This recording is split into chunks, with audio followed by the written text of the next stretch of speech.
I received a well-intentioned series of questions from a long-time viewer of the channel asking me to comment on the relationship between GDP growth and revolution. This is someone writing in with the assumption that revolutions in our Western European tradition, and then the traditions that have devolved from European colonialism in, former provinces of European empires like the United States, Canada, Australia, and so on around the world, that our tradition of revolutions has a cause and effect relationship with poverty. When the French Revolution happened in Paris, was Paris, France, was that the poorest part of Europe? The people who participated in the French Revolution in Paris, were they poor by French standards? By European standards? By global standards? Can you think of examples of countries and cultures within Europe or all around the world where people were poorer, sometimes much, much poorer, but where they had stable economic and political regimes during that same century, let's say? Were people in France poorer than people in the Ottoman Empire at the same time? Were people in France more or less oppressed than people in the Ottoman Empire? This is not the most extreme example I could offer. I tried to reply to this guy briefly saying, look, I have talked about this on a live stream recently, but what a lot of people are struggling with are very fundamentally, profoundly stupid misconceptions about history and economics and revolutions that were created by Marxism. And the shame of it is that most of these people don't think of themselves as Marxists. They don't think of themselves as ex-Marxists. They don't think of themselves as even educated in Marxism. But their assumptions on a really deep level about economics and the progress of history are a kind of bad Marxist stereotype. All right? None of our revolutions in this sense, Western Europe and its colonies, none of them have a cause and effect relationship to poverty. You could make the opposite argument, that they're caused by privilege. A real sincere history of ideas of the origins of the French Revolution would, in my opinion, begin in 1347 with the revolution in Rome. 1347. Now, why start it that early? Because really, the ideology of revolution that we have is profoundly tied to the idea of a Renaissance. This is Renaissance with a capital letter R in the European tradition, which is very hard for people in Japan to relate to or people in China. This is really a uniquely Western European, cultural, political, economic tradition, right? And then that concept of Renaissance, of course, is rooted in classicism, in classical moral, political, philosophical values. And not all classicism is overtly pro-democracy or democratic. Plenty of it is elitist and imperialist. Plenty of it just aspires to recreate the greatness of the Roman Empire and the leadership of figures like Julius Caesar or what have you, thought of uncritically, without any emphasis on the democratic element of that classical heritage. And some schools of thought within that Renaissance tradition, that way of thinking, some are emphasizing a return to democracy or some elements of democracy that they idealize. Okay, so in 1347, in my opinion, we have the first major revolution that really demonstrates this pattern. And that revolution, 1347, what actually happened was much less important than what famous authors wrote about it. It was romanticized, it was glamorized, it was propagandized, poems were written about this event. I am completely willing to believe that the real world historical experience of people who were alive in Rome at that time that people would be able to say, look, this was just another crazy coup d'etat. This was just another pretender to the throne. This was just another grubby example of one group of people with some money and weapons trying to take over the government, such as happened throughout the Dark Ages. This was no different, no better, no worse. But even if that were true, or even that were largely true, a literature grew up around this particular coup d'etat that made it into a revolution in this sense, in the same sense as the French Revolution, in the same sense that we continue to idealize revolution now in the 21st century, in the year 2020. All right? I would say the next big example of this would be Corsica. And again, it's not really the events of the Corsican Revolution. It's not really the reality of the short-lived dictatorship of Pasquale Paoli. It's not really what happened. It was what famous authors said about what happened. In this case, especially a guy named Boswell, whose name is now indelibly linked with Johnson. Boswell wrote an account of the Corsican Revolution, and he was not the last. He began the romanticization of, or the creation of, propaganda around this. And again, this was this tremendously influential. I mean, again, it's not that the events were influential. It's that the literature that surrounded the events became influential. And to give an example of an author you may have heard of, Jean-Jacques Rousseau was very much influenced by this. Okay? Now, the next big hurdle is the English Revolution. And when I say the English Revolution, I mean the same events that are often referred to as the English Civil War, whatever you want to call it, right? Which people have more difficulty romanticizing or attributing classical Greek and Roman values to, but nevertheless. And then it's just about a little bit more than a century after the English Revolution, we have the French Revolution. These are the big precedents in sequence, and there are smaller precedents here. But what do they have in common, right? I think on the deepest level, you can say that the Dark Ages were defined by regarding antiquity with awe, regarding what the ancients accomplished as something impossible for people to accomplish today. Still today in the south of France, you live surrounded by the ruins of the ancient Roman Empire, and that was true throughout a large part of it. We were in central Germany.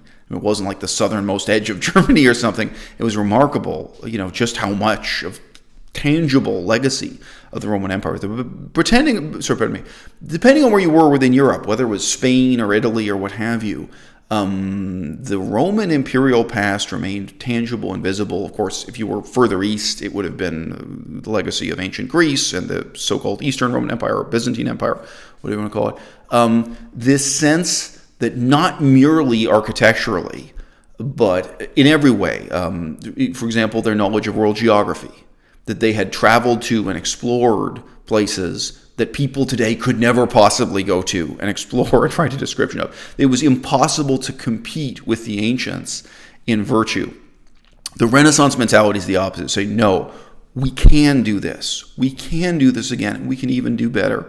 And, this is included in this is the process of architectural sketches and paintings showing, look, it would be possible to make another great Colosseum, like the Colosseum of ancient Rome. We could make them in every city in Europe even. Like, this is attainable. It's not the case that they were physically or mentally superior to us in ancient times.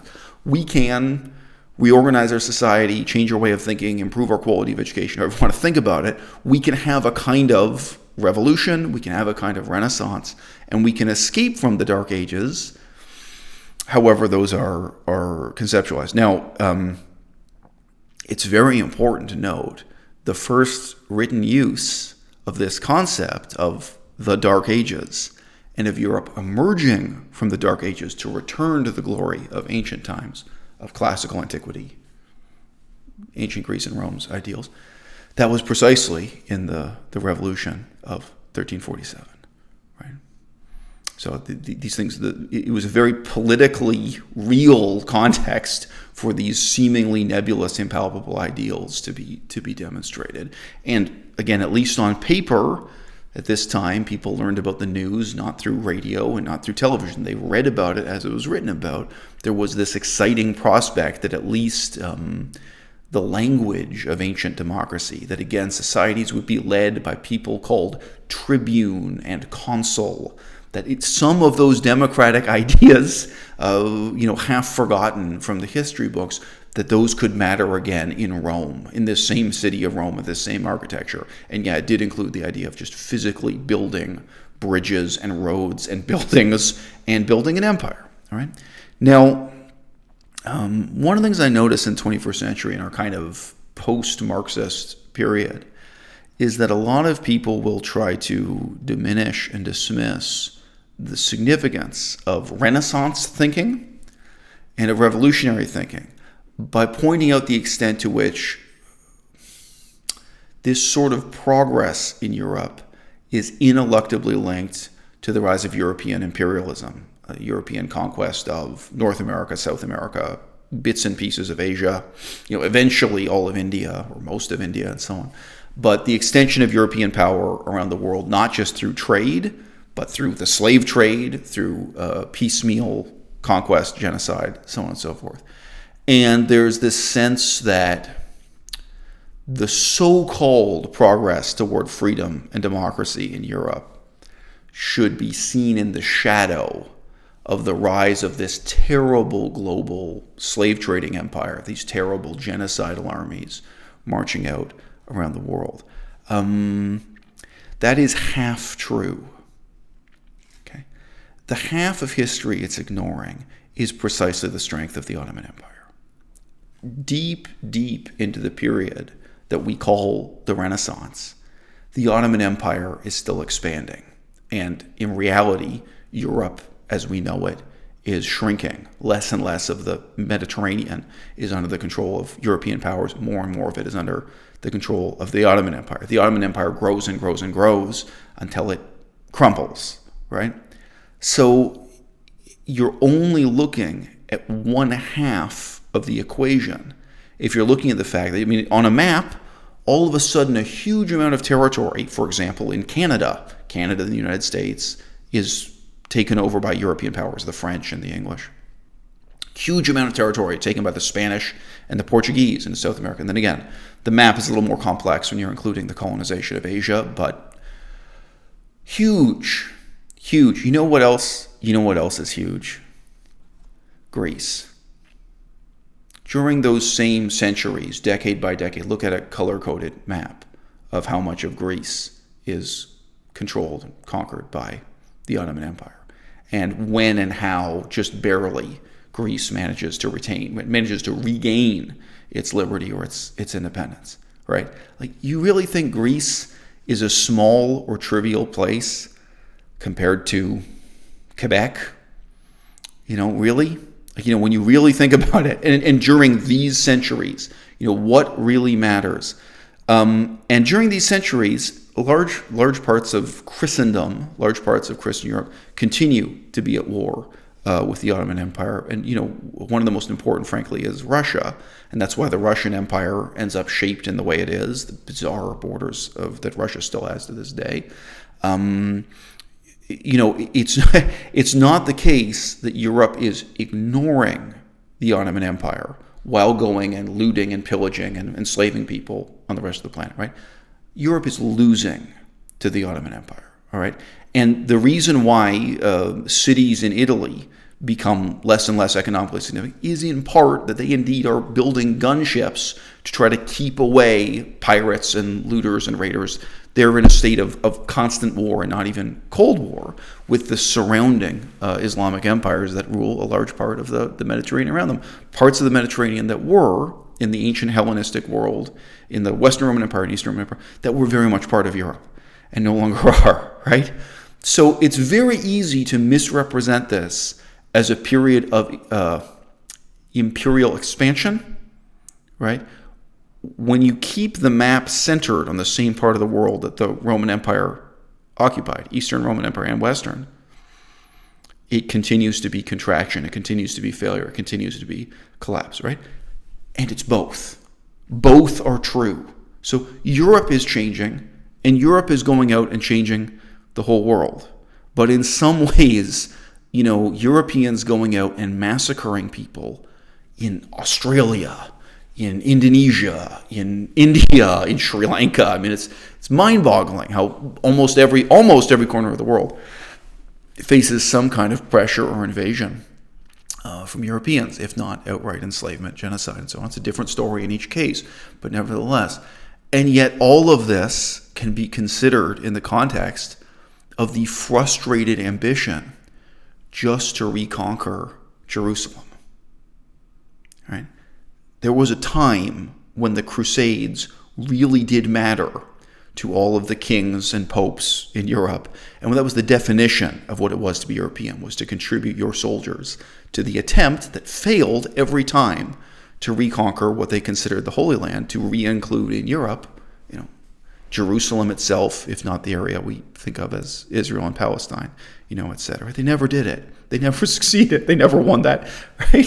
So you can call it a Renaissance, and you can call it the golden age of European imperialism. But there's a very, very strange, self-selected blindness to the ways in which during that period Europe is much weaker than it wants to be, and in which it's losing on a really important front that's right there in the center of Europe. Greece was not the periphery of Europe. It was the center. You can't think of this as something far distant from England. England really was the periphery. England was a place of absolutely no importance, say in the year 1500, and certainly in the year 1000, right? It was a place of no significance at all. It becomes significant rapidly at the very end of this period of time, at the end of the Renaissance, if you like, or even later, depending on when you consider it to be the end of the Renaissance. Okay? Now, I had a spontaneous conversation on a live stream talking about this. Marxism can be refuted when it presents itself overtly and sincerely as Marxism. If someone says to you that they believe revolutions happen if and only if the people are so poor and so oppressed that they have to rise up and tear down the government, right? And they believe this because they read it on a certain page of the works of Karl Marx or Engels. Now, if someone says that to you, you can at least criticize it, you can express your grounds for doubt, you can cross-examine them, you can demolish it. What's much harder to do is to address these beliefs when the people who believe them aren't even aware of them, right? They think of revolution like shaking up a carbonated beverage and then it explodes, right? As if it's the oppression itself, it's the repression, it's the poverty that causes this explosion, all right? And there's no sensitivity there's no curiosity for the historical reality that what we call revolution and what we call Renaissance and what we call Enlightenment really needs to be appreciated as innovation, right? Innovation isn't caused by poverty. It's not caused by wealth either, right? The island of Corsica was a place of absolutely no significance when Pasquale Paoli led his revolution there, and when, as it happened, a bunch of intellectuals, mostly British, some French, decided to write about this and describe it in terms of return to the democracy and classical values of ancient Athens and Rome and so on, and this became this massively influential thing. It became important because there were new ideas about how we could lead a better life. The French Revolution fundamentally was created just by the necessity of tax reform. At the beginning of the revolutionary period, aristocrats didn't pay taxes. By the end of the revolutionary period, they did. That was the fundamental problem, was that aristocrats were tax exempt, and otherwise in many ways they had a fantastically successful society. It wasn't caused by poverty or whatever. They could have just had a tax reform and trundled on through history without any other changes, right? People had new ideas, right? People wanted to innovate. People wanted to achieve a better life for themselves as individuals and for themselves collectively, as a society. I answered the question I was asked in an interview a few weeks ago, what is politics? With the answer, when we talk about ethics, when we talk about ethical philosophy, we're talking about the question of how can I lead a good life? And when we talk about politics, we're talking about the question of how can we lead a good life? Revolutions happen when people have fundamentally new ideas about how we can have a better life. And when they're willing to take terrible risks and pay a terrible price to try to make that happen.